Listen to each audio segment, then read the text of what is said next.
Alrighty then, corn children. Children of the corn, it is part 1 of geometric sequences. Yay! Now, if you have not watched the videos on arithmetic sequences, watch those first. Alright? So this is geometric sequences and part 1. Here we go. So, what makes a geometric sequence a geometric sequence? I'm glad you asked. I am. Here's an example. And I bet if you put your ginormous brains to it, you can figure out what's going on. Hey, let's look at this. Come on. All the cool kids are. 5, 10, 20, 40. Huh. All right, well, to get from 5 to 10, we could add 5. However, to get from 10 to 20, we're not adding 5. It's not arithmetic. No. Well, how else can we get from 5 to 10? We could multiply by 2. And sure enough, that gives us the pattern all the way across. In an arithmetic sequence, we were always adding by the same number. In a geometric sequence, we will be multiplying by the same number. Yeah, I know, right? All right, so here's the definition. If you need to pause the video to write it down, go ahead. You should be taking notes, otherwise you're going to forget all of it. A geometric sequence is a sequence in which each term, each number, can be obtained by multiplying by r. That is a lowercase r, people. That r is the common ratio, and we multiply r to the preceding term. So, in other words, if I wanted to get this next term here, I would need to multiply the one before it, the preceding term, times 2. So 40 times 2 would get me the next term, which of course would be 80. Hey, that's awesome. Yeah, it is. All right, so let's go ahead and look at another example. Yeah, all right. What about this? All right. Well, I don't know. They're big numbers. I can't do the math in my head. Well, it's a good thing you own one of these, right? Okay, so if you have your calculator, you may want to play along. Now, we look at this sequence and we're like, man, I don't know. It's kind of crazy. First of all, the numbers are not getting larger, and the signs are alternating. How is that happening? What's going on? The first thing I want to know is this geometric? Well, if it is geometric, I'd be multiplying by the same thing every time. Well, I'd like to figure out what we're multiplying by. Simplest thing in the world. Simplest thing in the world. Take any two consecutive terms. Take the second term and divide it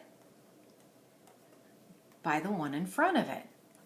If you do this on your calculator, you will get negative 0.5, also known as 1/2. Really? Yeah. Guess what? You could do it with these two terms. If you take the second term and divide it by the term in front of it.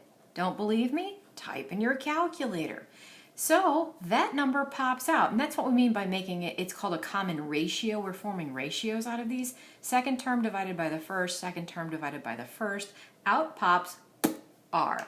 Now you can double check, of course, to get from here to here.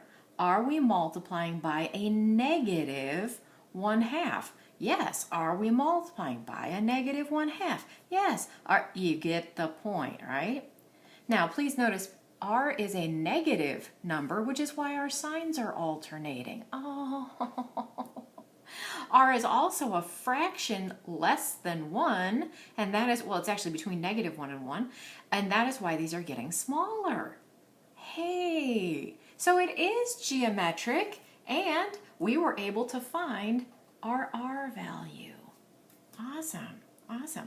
Hey, I wonder if we could find a sub 5. Let's recall what this means. This would be the 5th term in the a sequence. So first term, second term, third term, fourth term. To get the 5th term, all we have to do is multiply by a -2. So we do that, and I get positive 192. Hey, that's fun. I know, right? Now, what if we wanted to find a sub 10? Well, we could go all the way out. We could do, keep multiplying, multiplying, multiplying. But what if this was a sub 50? Do you really want to multiply this all the way out? I'm thinking I don't want to do that. I wonder if we have an explicit formula. That would be so handy, wouldn't it? Again, I'm glad you asked about that because that's what's coming next. How do we find any term we want and just jump right straight to it? That's what an explicit formula does. It allows you, instead of building the whole sequence, to just jump to the one you want by filling in the number of the term. Well, let's see if we can figure out this explicit formula together. Shall we? Okay. All right, let's talk about all geometric sequences at the same time. That's quite a conversation. So we're going to do this generically. We can say without any specific values that the first term is called a sub 1. That's pretty generic.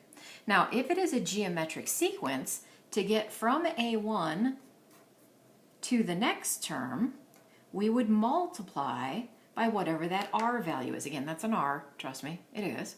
And so this term would be a1 times r, okay?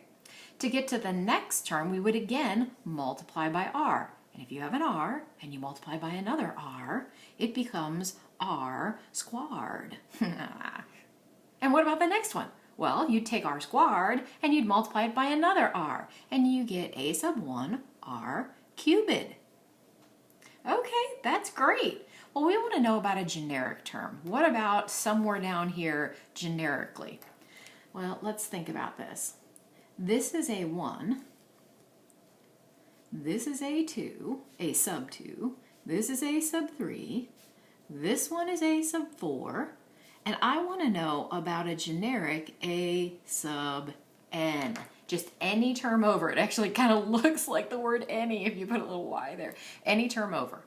All right. Well, hey, there is a pattern here. Let's look, shall we? How many r's are in this first one? Well, we don't have any. This is like r to the 0 power. This is r to the understood first power, second power, third power. So the exponent is just going up by 1. In the first term, there are no r's. In the second term, 1. In the third, 2. In the fourth, 3. It's almost as though the exponent is 1 less than the number of the term. Yes, yes. So each and every one of these has an a1. We are multiplying by the common ratio, and the exponent is 1 less than the term. If this is term n, then the exponent needs to be n minus 1. Behold, an explicit formula for a geometric, doesn't work on any other kind, a geometric sequence. Be clear, a1 is not raised to the exponent, only the r is raised to the exponent. Put parentheses there if you really feel like it. And so there we go. So if we wanted to, going back to our last example, if I wanted to write an explicit formula for this particular sequence right here, if I wanted a formula for this, I would say, here's the formula, a sub n, a1, r to the n minus 1. A sub n would be the first term, 3072. R is negative 1/2 or 0.5, negative 0.5, and I'd raise it to the n minus 1 power. If I wanted the 10th term, I just need to stick a 10 up in here and type like you mean it. Really? It's that simple? Yeah, let me type real quick. Times negative 0.5 to the 9th power, and it would be negative 6. So, that would be the 10th term. Look at that. All right. Well, I wonder if this gets any harder. Yeah, it does. Yeah, let's look at this. That'll be harder. How many terms are there in this sequence? Well, I don't know. I mean, I suppose we could multiply it out and figure it. All right, let's go quickly here. First of all, it is a geometric sequence. We are multiplying by 3. If you do not believe me, do it yourself. All right, so the question is, if I want to know how many terms are there, I'm asking, this is a sub what n? I'm asking what n will make that happen. Okay, well here's our explicit formula. A sub n, a sub 1, r to the n minus 1. This is a sub n. It's our last term that we're considering. A sub 1 is 6. R is 3. And we need to solve for n. What? N is in the exponent. Well, it's a good thing we've already studied this, isn't it? All right, first of all, do you see the 6?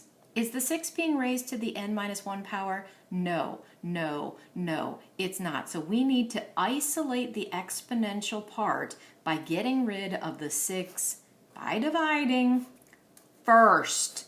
That needs to be the first step. Before you do anything fancy, you do that. We divide this out on the calculator. Trust me, I've already done this today. And 3n minus 1. So now what? Exponents come out of the exponents with logarithms. Here's what I'm going to do. I'm going to take the log of both sides. You can use the common log. You know I love natural log because it's on my calculator and I get to write it fancy cursive. Why would I do that? Because now with the laws of logs, this exponent can come down in front. Can't do that without logs. That's why we take the log of both sides. 7, 8, 2, 9, 6, 9 equals n minus 1 natural log 3. Now we just have to solve. To get the n alone, I'm going to divide by the natural log of 3 on both sides. To get the n alone, I just need to add 1. We type that in the calculator. N is 15. This is the 15th term. There are 15 terms in the sequence. Woo!